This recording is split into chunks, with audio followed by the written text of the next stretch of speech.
جب یہ وبا پھیلی تو آپ کی طرف سے ہمیں دو ہدایت ملی.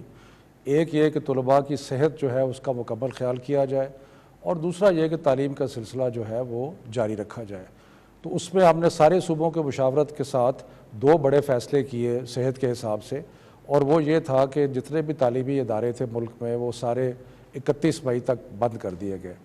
اور دوسرا فیصلہ یہ کیا کہ جو امتحانات کا سلسلہ ہے وہ سارے امتحان ملتوی ہو جائیں گے اور جون اور جولائی میں امتحانات ہوں گے. تو یہ فیصلے ہم نے مارچ کے شروع میں کیے. ساتھ ہی آپ کی ہدایت کے مطابق ہم نے ایک ٹیلی تعلیم کا سلسلہ شروع کیا، جس میں ہم نے ایک ٹیلی ویژن کے چینل کے ذریعے تعلیم کا سلسلہ بھی جاری رکھا.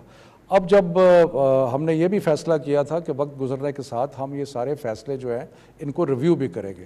تو پچھلے 2 دن پہلے ہم نے بین الصوبائی جو وزراء تھے تعلیم کے ان کے ساتھ میٹنگ کی، اور میٹنگ کر کے اس میں تقریباً کنسنسس کے ساتھ 2 چیزوں پہ فیصلے کیے، جو کہ آج ہم نے پہلے NCOC میں پیش کیے اور آج NCC میں پیش کیے، اور جس کی آپ نے اپروول دی.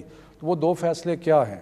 وہ فیصلے یہ ہیں کہ جتنے اسکول تعلیمی ادارے، صرف اسکول نہیں، یونیورسٹیز بھی، باقی بھی جتنے بھی تعلیمی ادارے ہیں وہ 1 جولائی کو نہیں کھلیں گے، بلکہ وہ 1 جون کو نہیں کھلیں گے، بلکہ وہ 15 جولائی تک بند رہیں گے. یعنی کہ ہم نے جو اسکولز کو اور تعلیمی اداروں کو مزید 1.5 ماہ بند کرنے کا فیصلہ کیا، جس کی آپ نے منظوری دی. اور دوسرا جو بہت ہی امپورٹنٹ فیصلہ یہ ہے کہ جتنے بورڈز کے امتحانات ہیں وہ ہم نے کینسل کر دیے گئے ہیں، ملتوی نہیں کیے، وہ ختم کر دیے گئے ہیں. اور اب جو 9ویں 10ویں 11ویں 12ویں کے مختلف بورڈز کے امتحانات ہونے تھے اب وہ نہیں ہوں گے.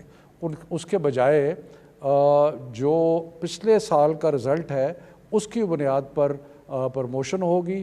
اور یونیورسٹیز نے بھی یہ کہا ہے کہ وہ جو 11ویں کا رزلٹ جو کہ بورڈ ایگزامز ہے، اس وقت پاکستان میں 9ویں 10ویں 11ویں 12ویں کے بورڈ کے امتحانات ہوتے ہیں. تو اب کیونکہ امتحانات نہیں ہوں گے تو جو 12ویں میں یونیورسٹی میں جائیں گے ان کی 11ویں کا رزلٹ موجود ہوگا، جو 11ویں میں ہیں ان کا 10ویں کا رزلٹ ہوگا، اور اسی طرح 9ویں کا رزلٹ جو ہے وہ موجود ہوگا.